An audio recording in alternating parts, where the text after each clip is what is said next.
Hello everybody and welcome to the War Room. This one is for the heavyweight clash between Andrei Arlovski, the former champion, the veteran, the legend, against Tanner Boser, who I feel is one of the more exciting heavyweights in this division for lots of reasons. So Andrei Arlovski, he's an excellent boxer. He's got good footwork. His ground skills are proven as well, although we don't see them as much anymore. There's this illusion around Andrei Arlovski at the moment, though, which I feel like it needs clearing up. And the illusion is that he keeps getting knocked out because I keep talking to people and they keep saying, oh, yeah, but Andrei Arlovski's chin, etc., etc. Heavyweight chins, etc., etc. If you're in the heavyweight division, you're taking punches from these guys, you're going to get knocked out once or twice. I mean, look at Overeem. Like you can't question Overeem's chin. He can take a punch, but he can land a punch as well. There's always a risk of getting knocked out in mixed martial arts, and it's even more greatly amplified at heavyweight because the size of these individuals. So before we start, I just want to kind of go through Arlovski's recent career, because we all remember the Francis Ngannou knockout, we all remember the Stipe fight and the Overeem fight, and that's the list of finishes that people are talking about, because he had, Stipe, Overeem, both stopped him. Then Josh Barnett caught him in a rear naked choke, and then he lost to Ngannou by knockout. The Ngannou fight was January 2017, though. And since then, although he's been alternating wins and losses a little bit, decision loss to Tybura, 2 decision wins over Albini and Struve, then 3 decision losses to Tuivasa, Abdurakhimov, and Sakai. And then he's got a win over Rothwell and Philip Lins, interjected by that knockout of Jair Rosenstrike. So in the past 3 years, he's been knocked out one time, and that was by Rosenstrike. And I mean, why is that a surprise to anybody? The guy's got rockets in his hands. You know, first minute, last minute of the fight, we know how dangerous he is. The thing that is different in the heavyweight division as opposed to all the other weight classes is that because every person in the heavyweight division can knock you out, the margins for error are so much narrower. And I know I've said this before, but every time I watch heavyweight fights, and we go back to the Arlovski Sakai fight that we watched recently, like, you can see how he's playing the game those first 2 rounds. You can see how he's managing the space, and he's allowing Sakai to work a little bit. Andrei Arlovski and Alistair Overeem, they both get caught when they're attacking. If you think back to the Rosenstrike fight for Arlovski, the reason he got knocked out is because he was moving forward and Rosenstrike drifted away and caught him with the left hook clip. It was a lovely punch. But Arlovski was caught by that punch because he was exposing himself, because he was attacking. And the experience of a heavyweight comes into play because you know where and when to choose your moments to attack. Sometimes Arlovski goes charging forward and he gets clipped, absolutely. But that happens to heavyweights all the time.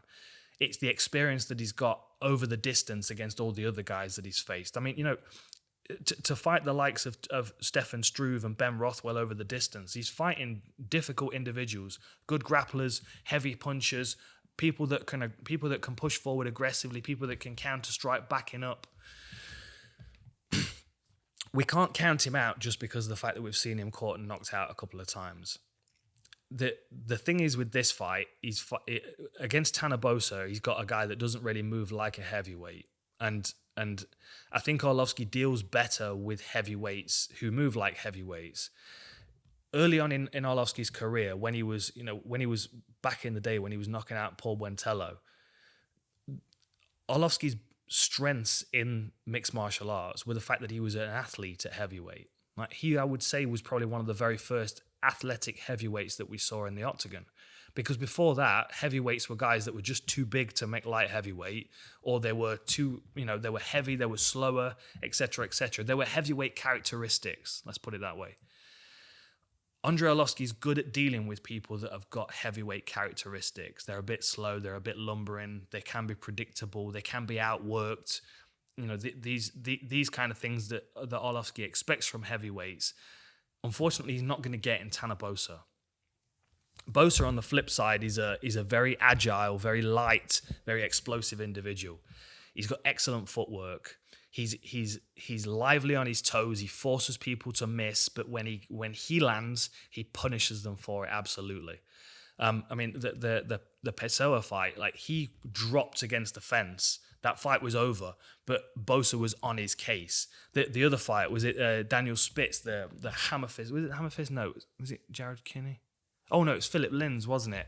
As he stepped across that lovely karate chop strike that he landed, he's got good finishing instincts, but he's not in a rush to apply the finishing instincts. This is going to be a battle of who gets smoked out first, because one of these guys is going to go running onto something. For Andrei Arlovski, he's got to use his experience. He's got to remember how many years he's been in there and he's been doing this. He knows how these guys move. He knows how to apply his MMA game to the best of his ability without taking too many risks. It's when he takes risks that he pays for it. He paid against Rosenstrike because he took a risk and he didn't need to. Whereas in his other fights, although he's going to a decision, he's winning over the distance. This is a fight that he doesn't need to focus too much about getting the finish, because if he does, he's going to get finished himself. He needs to focus on being the veteran, being the more experienced fighter, and knowing that Tanner Boser he's the one stepping in there to face Andrei Arlovski. Like, if I'm a heavyweight prospect and I'm stepping there against Andre or Overeem or any of these other veterans, I'm looking at these guys and going, I was high school when this guy was starting his career out, and that's the reality here for Arlovski. He's got to not get too caught up in that I need to prove myself, because he's already proven himself. It's the likes of Tanner Boser that now are looking to prove themselves against Andrei Arlovski, and the more risk Arlovski takes, the more susceptible he is to getting caught with these fast, powerful punches of these new age heavyweights. And we've got a few guys in this division right now that are really starting to turn a corner on heavyweights. I mean, you look at Tanner Boser, the guy that he lost to in the UFC, Cyril Gane. I mean, can you think of a more athletic-looking heavyweight that's light on his toes, agile, can light you up with a combination, but can also submit you on the floor? Like, this new level of heavyweight, it was almost identified by Andrei Arlovski 10 years ago.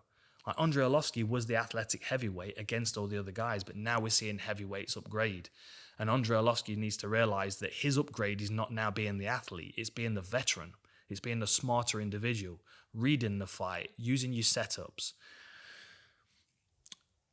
When it comes to Boser, it's his footwork. He's very light, he's very agile on his toes. He's got that lovely mullet that sways in the wind. It adds a lot of drama to his movement. I mean, I really, really enjoy watching him fight. And I was excited when I saw him fight in Pessoa, because I just expect the best of him against those kind of opponents. The slower guys that are easier to hit, that are trying to look for the knockout. Boser's only struggled in the UFC against Cyril Gane. And the reason he struggled is because Cyril Gane wasn't there to be hit. Like the other heavyweights that he's facing and knocking out, Cyril Gane was on his toes. He was fighting like a featherweight. Pick and move, kick his legs. Stay on your toes, don't engage with this guy. If I'm Andrei Arlovski, I'm watching that fight and I'm thinking, okay, I'm not Cyril Gane. I can't replicate what he does, but I can certainly make that my own, that game plan my own. I mean, I could talk forever about this. It's a fantastic opportunity for Tanner Boser. I very much think he's the dark horse in the heavyweight division. I think we need to keep an eye on this guy because he's unassuming. People don't look at him and think about him being a knockout puncher, even though he is. They don't look at him and think about him being a heavyweight, even though he's weighing in at like 260. He's right up at the top end of the division. Part of the reason why people don't think he's a big heavyweight is because he doesn't move like a big heavyweight. So that in and out footwork is going to be useful to draw the attack of Andrei Arlovski. The best techniques in Andrei Arlovski's arsenal right now, and the ones that we saw him use against Travis Brown in that wild back and forth first round that they had, is that he throws that right hand with all of his power and sometimes misses and then comes swiping back with a back fist. And it was the back fist that started the end for Travis Brown in that fight. It's those unorthodox techniques that Andrei Arlovski has employed throughout his career that might be useful against Tanner Boser. Because missing shots is where Boser's going to come crashing forward to land his own. So the follow-up swiping shots might catch him, might stop his own attack and allow Arlovski to get into this. This should be a knockout fight. The smart thing for these two guys to do is to fight to the distance and not think about getting the finish.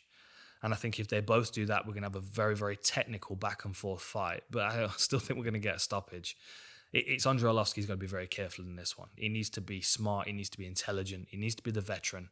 And he needs to feel like he's not got anything left to prove in this division.